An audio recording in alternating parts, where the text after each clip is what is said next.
Welcome to World Prism. Please subscribe and hit the bell icon for more breaking updates. The Volkswagen Golf isn't just a car, it's a symbol of German engineering, a testament to decades of innovation, and a trusted companion for millions of drivers around the world.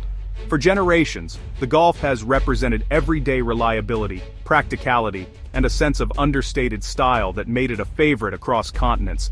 Since its debut in 1974, more than 37 million Golfs have rolled off the production line, making it one of the best-selling cars in automotive history. Its enduring popularity has spanned nearly 5 decades, with each new generation building on the legacy of the original. For 14 consecutive years, the Golf held the title of Europe's best-selling car, seamlessly woven into the fabric of daily life. From bustling city streets to quiet suburban neighborhoods, the Golf became a familiar sight, trusted by families, commuters, and car enthusiasts alike. But now, for the first time in 51 years, the legendary production line at Volkswagen's Wolfsburg plant has come to a complete standstill.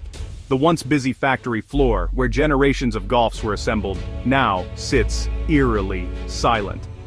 As of October 29, 2025, Volkswagen has suspended assembly of the Golf and several other key models. The announcement sent shockwaves through the automotive industry, raising urgent questions about the future of one of its most iconic vehicles. This isn't just a routine production pause, it's an emergency stop triggered by a crisis that runs deep within Volkswagen and the broader European auto sector. The sudden halt highlights vulnerabilities in supply chains, shifting market demands, and the immense pressures facing traditional automakers.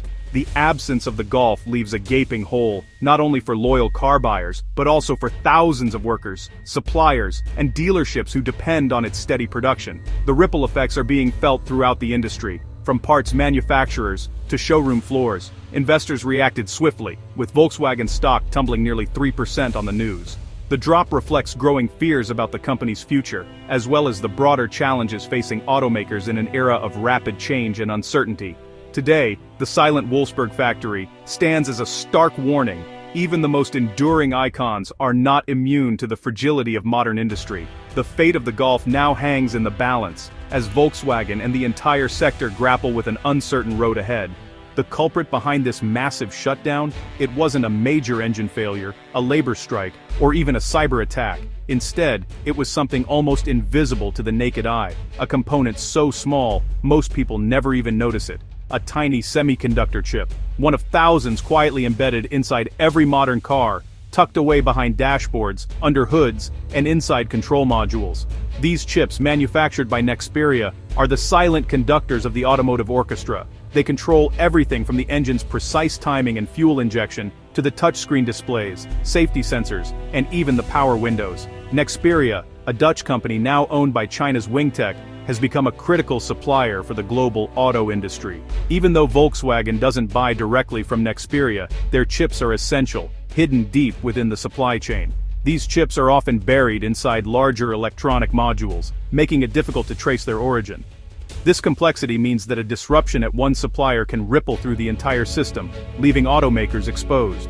The crisis erupted suddenly when Nexperia, following orders from its Chinese parent company, halted all deliveries to European clients. The move was swift and unexpected, catching the industry off guard. Volkswagen's just-in-time manufacturing system, designed for maximum efficiency, left no room for error. With no stockpile of chips, production lines ground to a halt almost overnight. This situation is eerily reminiscent of the 2021 global chip shortage, which brought the auto industry to its knees. Despite promises to diversify and strengthen supply chains, little real progress has been made. The industry's heavy reliance on a handful of specialized suppliers, especially those entangled in geopolitical tensions, has proven to be a major vulnerability.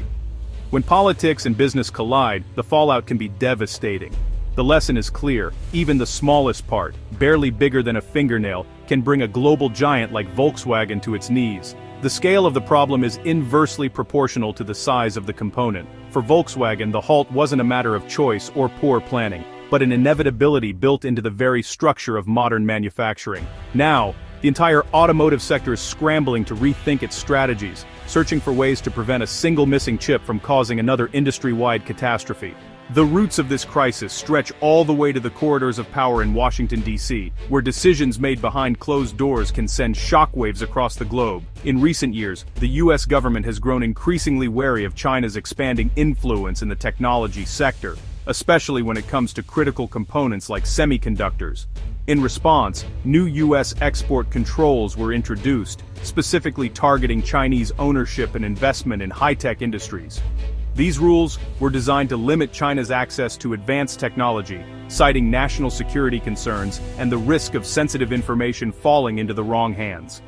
Under these regulations, any company that was at least 50% owned by a restricted Chinese entity, such as Nexperia's parent company Wingtech, would automatically fall under strict scrutiny and face significant operational hurdles. Facing mounting pressure from Washington, the Dutch government took the extraordinary step of seizing operational control of Nexperia, a major player in the semiconductor industry.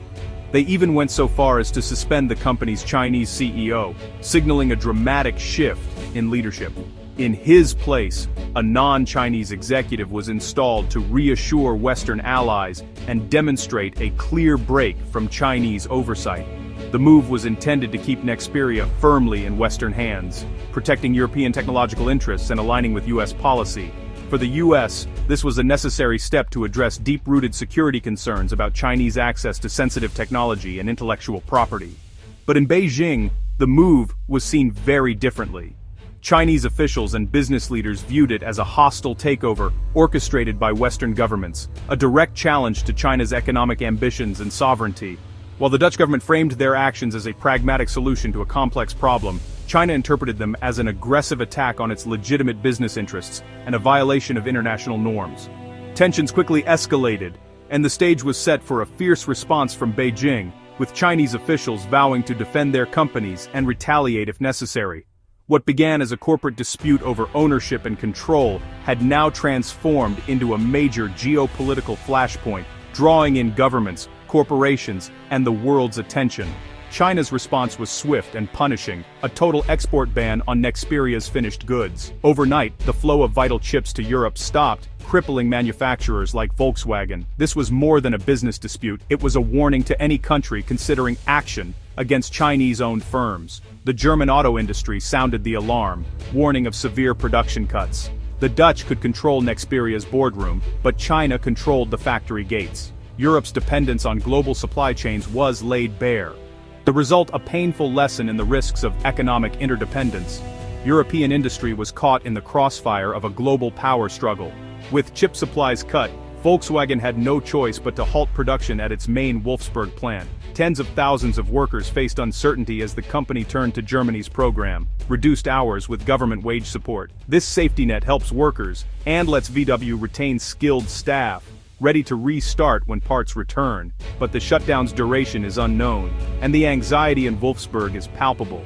Other VW plants may soon follow, threatening jobs and local economies across Germany. The ripple effect could paralyze much of the country's auto industry. The human cost of this chip war is real, felt in paychecks, livelihoods, and entire communities. A single missing part has upended thousands of lives. Why not just find another chip supplier? In the auto world, it's not that simple. Every chip must be rigorously tested and certified, a process that can take months or even a year. The global supply of automotive-grade semiconductors is already tight, and few companies can meet VW's exacting standards. New chips must be tested in labs, then in real cars, under extreme conditions. Every system, from engines to airbags, must be recertified for safety. This slow, meticulous process makes the industry vulnerable to sudden shocks. Volkswagen now faces the daunting task of fast-tracking replacements, competing with rivals for scarce resources. There's no quick fix, only a long, uncertain road ahead. This isn't just a corporate crisis. It affects anyone who drives or buys a car. Fewer new cars mean longer wait times and higher prices for everyone. A chip war that starts in Washington and Beijing can empty your local dealership and inflate your next car payment. The crisis exposes how fragile our global supply chains really are. When nations weaponize trade, innovation and affordability suffer. The Volkswagen shutdown is a warning. Our daily lives depend on international cooperation. If conflict replaces collaboration, everyone pays the price. The breakdown of global systems will be felt not just in boardrooms, but in driveways everywhere.